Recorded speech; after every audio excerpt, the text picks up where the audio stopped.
Aku Yohan, aku kakaknya AGH.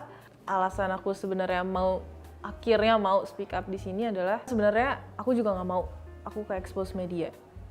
Tapi guncangan-guncangan publik di luar sana itu luar biasa gilanya. Nggak cuma untuk mental adikku aja, tapi juga untuk kita sebagai keluarga, dan ancaman-ancaman itu tuh nyata gitu adanya saat ini gitu. Jadi aku di sini juga mau meluruskan dan memberikan pandangan gitu ya dari sisi AGH yang mungkin selama ini tuh belum mendapat perhatian gitu loh, belum mendapat tempat untuk bicara gitu di tengah gempuran isu-isu media yang semuanya menyudutkan AGH gitu.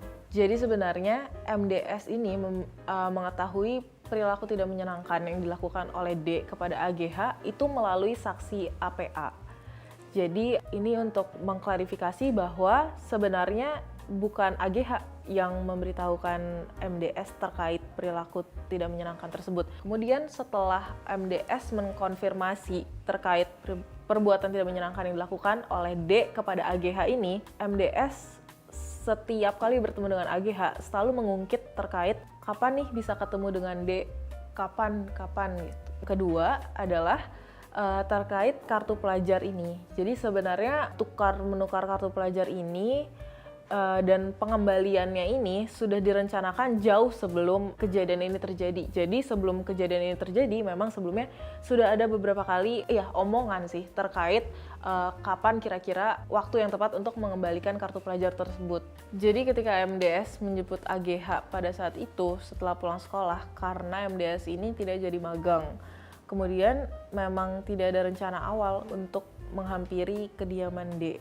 Awalnya tidak ada rencana itu sama sekali, karena sebenarnya mereka hanya ingin ketemu dan pergi bareng aja gitu waktu itu. Dan pada saat itu AGH juga baru ingat bahwa kartu pelajar D masih ada di dia. Sehingga akhirnya MDS menyuruh AGH untuk mengechat D terkait posisi dia sedang berada di mana dan apakah memungkinkan untuk bertemu untuk mengembalikan kartu pelajar tersebut. Kemudian yang perlu ditekankan juga bahwa MDS menyuruh AGH untuk bertemu di Senayan. MDS juga menyuruh AGH untuk berbohong bahwa AGH sedang bersama dengan kakaknya. Kemudian D bertanya, kakak lo bukan yang nggak lagi di sini. Kemudian MDS menyuruh AGH untuk menjawab kakak sepupu maksudnya. Gitu. AGH di sini merasa tidak nyaman jika MDS harus bertemu dengan D dengan kondisi seperti itu. Dengan kondisi di mana AGH dipaksa berbohong terkait keberadaan dia sedang bersama siapa. Akhirnya AGH berusaha untuk menunda atau mengulur atau mencegah terjadinya pertemuan ini dengan ia pulang dulu ke rumah, kemudian ganti baju, kemudian berangkat lagi ke salah satu mall di Bintaro untuk melakukan treatment. Saat treatment ini, MDS sempat menunggu di luar dan kondisi HP dari AGH di sini tuh lowbat. Jadi AGH tuh baru ingat bahwa kartu pelajar D itu ada di tasnya yang ketinggalan di rumah, sehingga AGH minta tolong kepada MDS untuk memesan gosen kartu pelajar D ini yang ada di tasnya di rumah diantarkan ke mall tempat di mana mereka berada. Kemudian akhirnya memang gosen ini dipesan oleh MDS melalui handphonenya. Selama menunggu AGH ini treatment, ternyata MDS menjemput temannya yang inisialnya adalah S. Ternyata sebelum mereka sampai ke mall ini, MDS dan S sudah mempunyai pembicaraan sendiri. Jadi S ini berkata kepada MDS, wah parah sih, kalau gue jadi lo gue gak terima, pukulin aja, parah tuh.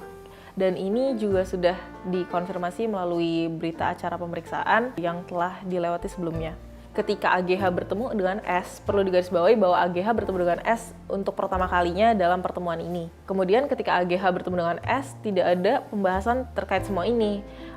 Jadi pada saat itu mereka hanya berkenalan biasa, kemudian cerita-cerita biasa. Jadi tidak ada membahas terkait apapun yang berurusan dengan D. Kemudian ketika selesai dari mall itu, mereka berangkat ke daerah Lebak Bulus pada saat itu karena kediaman D pada saat itu berada di sana.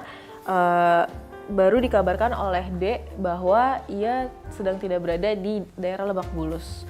bahwa dia sedang berada di rumah saksi R di kediamannya di daerah Pesanggerahan.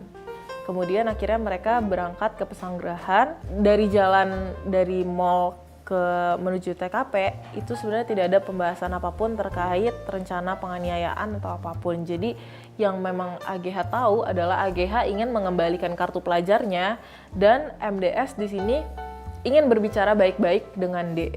Kemudian ketika sampai di rumah di TKP itu, sebelum turun mobil AGH tuh sempat mengingatkan bahwa nanti baik-baik ya nyelesainnya. Kemudian mereka turun dan mereka sempat menunggu di trotoar di dekat rumah tersebut.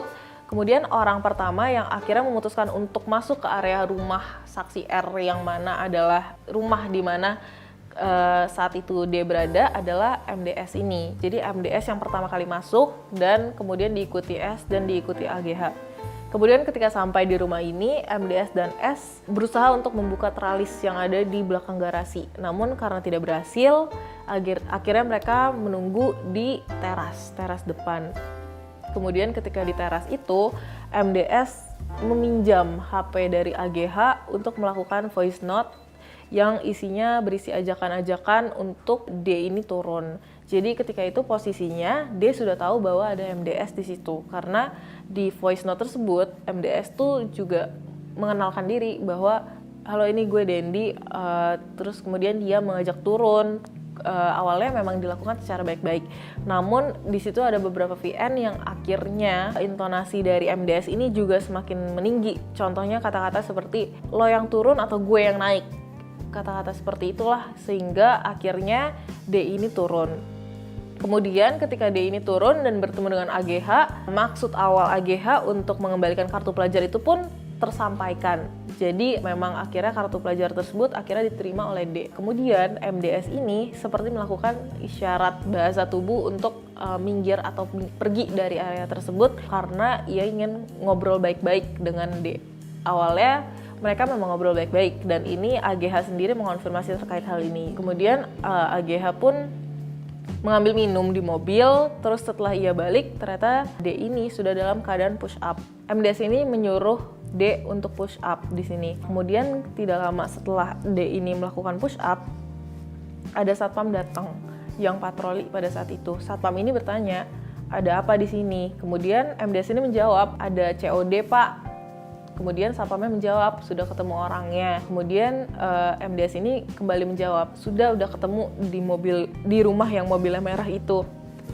Kemudian mendengar statement tersebut, akhirnya satpam tersebut pergi.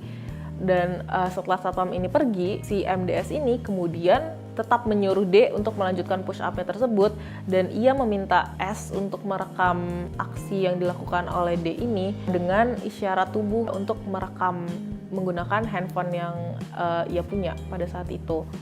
Jadi yang merekam kejadian tersebut adalah S di sini menggunakan HP dari MDS.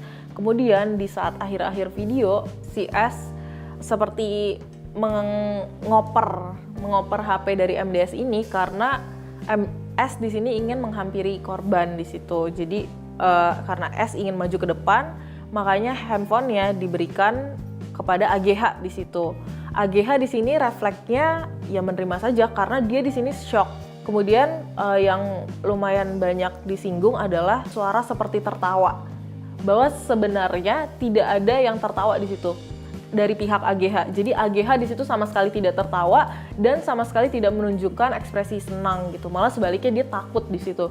Dia takut makanya refleksnya mengalihkan pandangan pada saat itu dan makanya ketika diberikan handphone dia terima-terima aja. Kemudian ketika di akhir-akhir detik-detik akhir itu ibu dari saksi R yaitu saksi N ini berteriak di situ. Jadi setelah teriakan woi dari ibu R ini, AGH tersentak gitu, tersadar dari shocknya itu, dari freeze-nya itu dan respon pertamanya adalah mematikan handphone tersebut.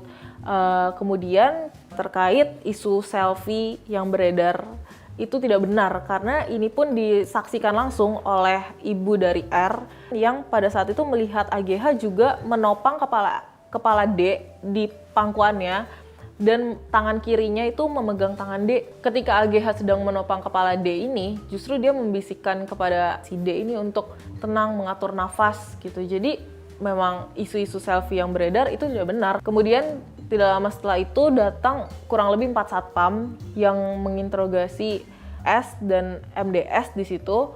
Kemudian AGH disuruh untuk masuk ke dalam mobil, dan tidak lama setelah interogasi antara satpam dengan MDS dan S ini selesai, polisi dari Polsek datang dan membawa mereka ke Polsek.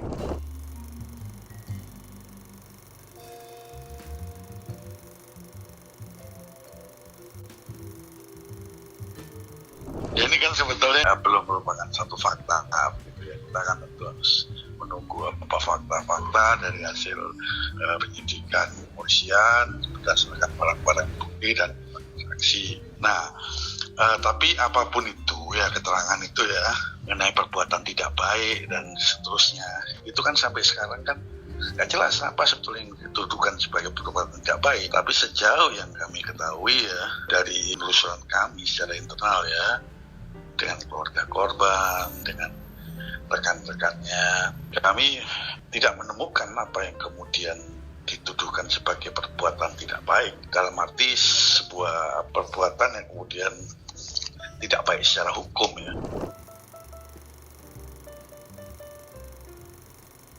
Kalau chat WhatsApp justru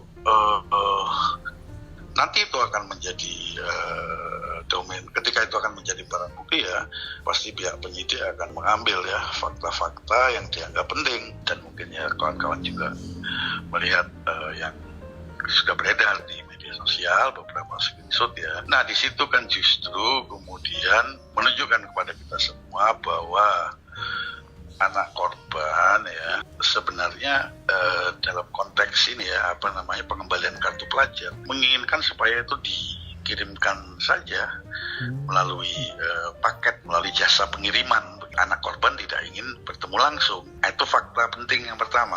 Namun kemudian ya ada upaya ya, saya bisa bilang ancaman, juga tipu muslihat, sehingga anak korban terpaksa harus menemui, sebagaimana kita ketahui ada 2 orang dewasa dan 1 anak yang datang ke lokasi korban pada saat itu.